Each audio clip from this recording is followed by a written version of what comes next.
श्रीराम समर्थ. गोपाल कृष्ण भगवान की जय. जो मनासी चाड न सांगे, जो प्रकृतीचे केले नेघे, जो श्रद्धेचेनी संभोगे, सुखिया जाहला. स्त्री पुरुष यांच्या संबंधाला संभोग हा शब्द वापरतात. आता इथे ज्ञानेश्वर महाराजांना श्रद्धा या स्त्रीबरोबर त्या पुरुषाचं म्हणजे जीवाचं लग्न लावून द्यायचं आहे आणि त्यांच्यामध्ये संयोग घडवून आणायचा आहे. म्हणजेच काय, तो जीव जो आहे तो त्या श्रद्धेशी एकरूप झालेला असला पाहिजे. नुसता तादात्म्य नव्हे, तर पती पत्नींना संभोगामध्ये जे काही सुख मिळतं ते सुख त्या जीवाला श्रद्धेमुळं मिळालं पाहिजे, तो आनंद मिळाला पाहिजे. असं सुख ज्ञानेश्वर महाराजांना अपेक्षित आहे आणि म्हणून ते स्पष्ट शब्दामध्ये लिहितात, जो श्रद्धेचे निसंभोगे सुखिया जाहला. आणि पुढे म्हणतात, जो मनासी चाड न सांगे. म्हणजे असं की अमुक एक पाहिजे अमुक एक नको, ही मनाची जी काही चाड आहे किंवा सवय आहे किंवा हा जो मनाचा एक गुण आहे तो राहतच नाही. म्हणजे त्याचं मन एकदम शांत होतं, तृप्त होतं, सुखी होतं. त्याला अमुक एक गोष्ट हवी आहे हे राहत नाही. आणि जे प्रकृतीचे केले नेघे म्हणजे निसर्ग नियमाप्रमाणे जे काही घडायचं असेल ते घडो, आणि या प्रकृतीच्या ज्या इच्छा आहेत त्याप्रमाणे माझ्या आयुष्यामध्ये जे काही घडायचं असेल ते घडो, असं म्हणून हा अत्यंत सुखामध्ये असतो. आणि म्हणून इथे ज्ञानेश्वर महाराज म्हणतात की जीव जेव्हा श्रद्धेशी तादात्म्य पावतो त्याला संभोग प्राप्तीचा आनंद होतो आणि तो भोग तो त्या श्रद्धेमध्ये भोगतो आहे. आणि म्हणून ज्याची ज्या ठिकाणी श्रद्धा असते त्याप्रमाणे तो बनतो, असं गीताच 17व्या अध्यायामध्ये सांगते. 17व्या अध्यायातला 3रा श्लोक जो आहे तो असा आहे, यत् श्रद्धः स एव सः. म्हणजे ज्याची जशी श्रद्धा असते तसा तो बनतो. आता श्रद्धेचं महत्त्व एवढं आहे की त्या जीवापासून ती श्रद्धा वेगळी करताच येत नाही. एकदा हैदराबादमध्ये भटजी बापू नावाचे एक थोर संत होऊन गेले. त्यांच्यापाशी एक ज्योतिषी आला. त्याने महाराजांचा हात बघितला आणि म्हणाला, आता तुमच्या शरीराला फार कष्ट होणार आहेत, फार त्रास होणार आहे. त्यावर भटजी बापू म्हणाले, अरे पांडुरंगाची जर तशीच इच्छा असली तर मी त्या सगळ्या त्रासाला सहन करेन. मग तो ज्योतिषी निघून गेला. त्यानंतर बाबा बेलसरेंनी त्या भटजी बापूंना विचारलं, अहो तुम्हाला काही काळजी वाटली नाही का या ज्योतिषाने असं सांगितल्यावर? तर भटजी बापू काय म्हणाले, तुम्ही सगळ्या गोष्टी ऐकून बघून काय करता? मला नाही म्हणून मी त्याचं दुःख का करू? अहो माझं जे काही चाललं आहे ते चाललंच आहे ना. म्हणजे बघा त्या भटजी बापूंची श्रद्धा भगवंतावर केवढी आहे. अशा प्रकारे जीव आणि श्रद्धा यांचं लग्न लावून द्यायचं आहे. माझं जगणं, माझं राहणं, माझं उठणं बसणं खाणं पिणं झोपणं या सगळ्याच गोष्टी भगवंताच्या हातात आहेत. तो करशील तो जसं ठेवील त्यामध्ये मी राहीन, असं आपण वागलं पाहिजे. जीव आणि श्रद्धा यांचा असा संबंध आला की त्या माणसाला दुसऱ्या कुठल्याच गोष्टींची अपेक्षा राहत नाही आणि दुःखही होत नाही. सुखिया झाला म्हणजे कसं होतं, तर त्याच्या डोक्यातल्या इतर भानगडीच नष्ट होतात. त्यांनी पदोपदी आपल्याला हेच सांगितलं की प्रत्येक गोष्टीत भगवंताची इच्छा भगवंताची इच्छा असं आपण सतत म्हणायचं. म्हणजे ज्ञानेश्वर महाराजांची अवस्था कशी असेल याची कल्पना करा. किती शांत मनाचे असतील ते. तुकाराम महाराज देखील म्हणाले, मातेची ये खांदे बाळ नेणे शीण, भावना त्या भिन्न मुंडावया.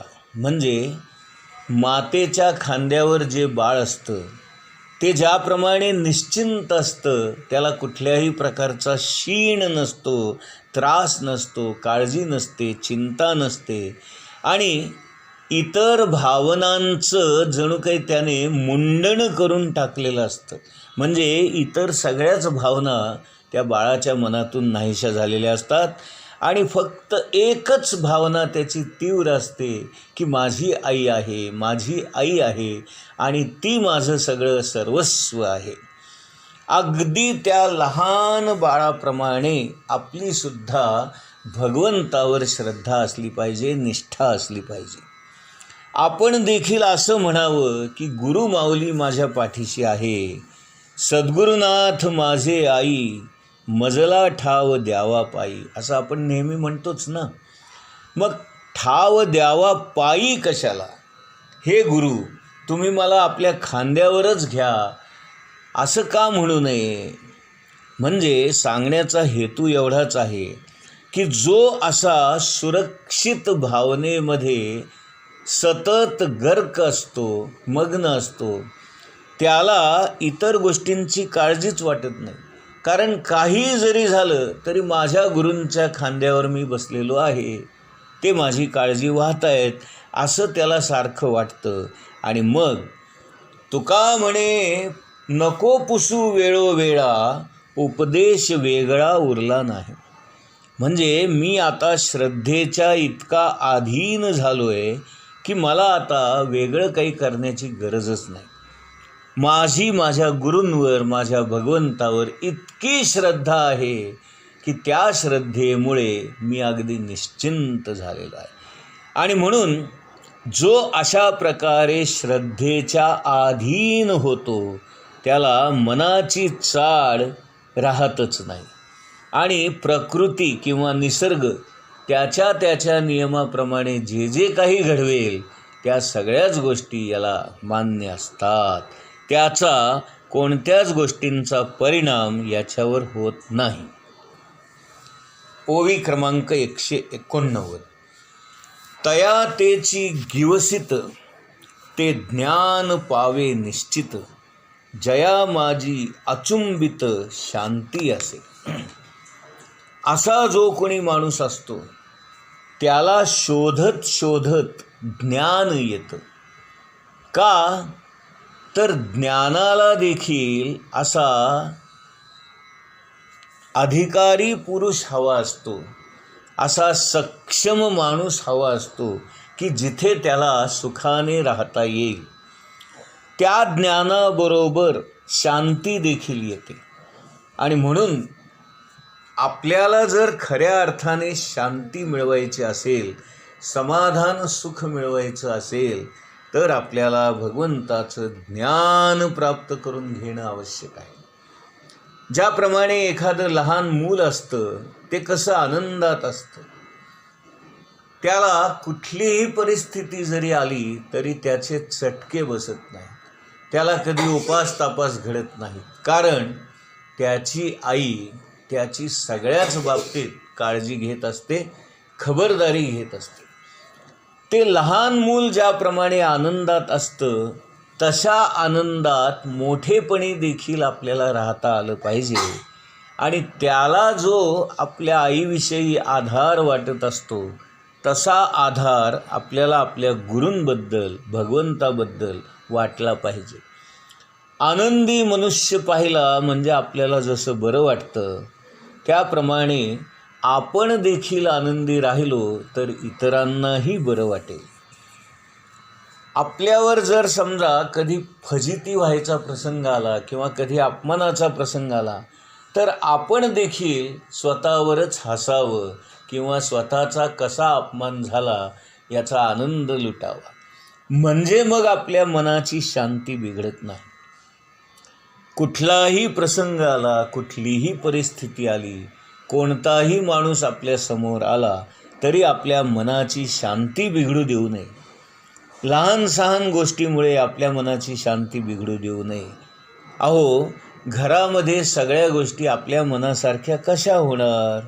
लोक आपल्या मनासारखं कसं वागणार? हे प्रत्यक्षामध्ये शक्यच नाही. आणि म्हणून आपण आपली शांती टिकवून ठेवायची आहे. ओवी क्रमांक 190. ते ज्ञान हृदयी प्रतिष्ठे, मग शांतीचा अंकुर फुटे, मग विस्तार बहु प्रगटे आत्मबोधाचा. ते ज्ञान त्याच्या हृदयात येतं आणि मग स्थिर होतं, ते प्रतिष्ठित होतं. प्रतिष्ठा म्हणजे स्थापना. एकदा का त्याच्या मनामध्ये ज्ञान प्रतिष्ठित झालं, स्थापित झालं की त्याच्या मनामध्ये शांतीचा अंकुर फुटायला लागतो. म्हणजे काय की ज्ञान प्राप्त झालेल्या माणसालाच ही परमशांती मिळते. आणि मग त्या शांतीचा विस्तार असा काही होतो की तो एकदम निवांत होऊन जातो, निष्काळजी होऊन जातो, निश्चिंत होऊन जातो. पुढच्या ओवीमध्ये ज्ञानेश्वर महाराज म्हणतायत, मग जेवती वास पाहिजे तेवती शांतीची देखीजे, तेथ आप परू नेणिजे निर्धारिता. तो जिकडे पाहतो तिकडे त्याला शांतीचाच वास दिसतो. त्याला जिकडे तिकडे शांतीच दिसते आणि व्यापक अर्थाने प्रत्येक ठिकाणी ती पसरलेली दिसते. आप पर भाव देखील त्याचा नाहीसा होतो आणि त्याच्या मनामध्ये असा काही निर्धार होतो की ही शांती संपूर्ण विश्वामध्ये पसरलेली आहे आणि जी शांती माझ्या मनात आहे तीच विश्वशांती झालेली आहे.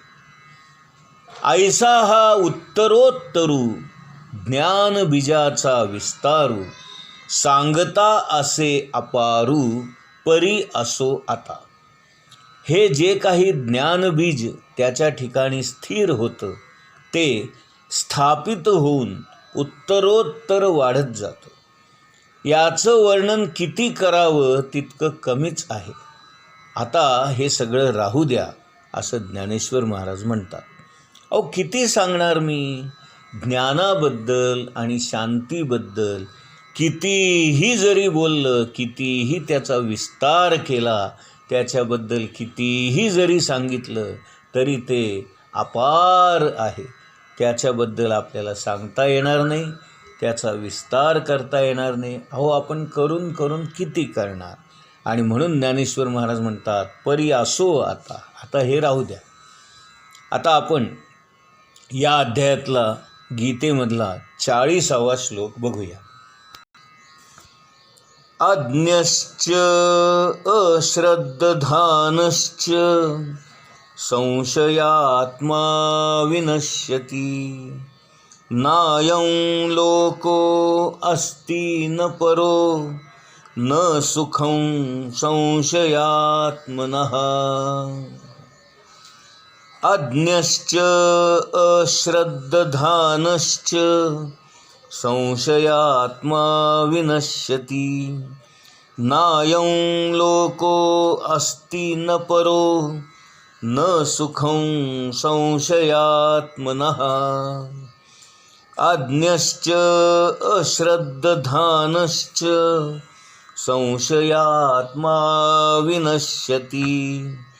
नायं लोको अस्ति न परो न सुखं संशयात्मनः। आता या श्लोकाचा अर्थ आपण बघूया. परंतु प्रमाणित शास्त्रांबद्दल संशयी असणाऱ्या अज्ञानी आणि श्रद्धाहीन मनुष्यांना भगवंताच्या भावनेची प्राप्ती होत नाही, त्यांचं पतन होतं. संशयी आत्म्याला या लोकामध्ये किंवा परलोकामध्ये देखील सुखाची प्राप्ती होऊ शकत नाही. भगवान श्रीकृष्ण अर्जुनाला सांगतायत, अर्जुना, अज्ञ म्हणजे आत्म्याला न जाणणारा, श्रद्धा नसलेला आणि मनामध्ये संशय असलेला माणूस विनाश पावतो. संशयी माणसाला या लोकी आणि परलोकी देखील सुख प्राप्त होत नाही, कारण त्याचा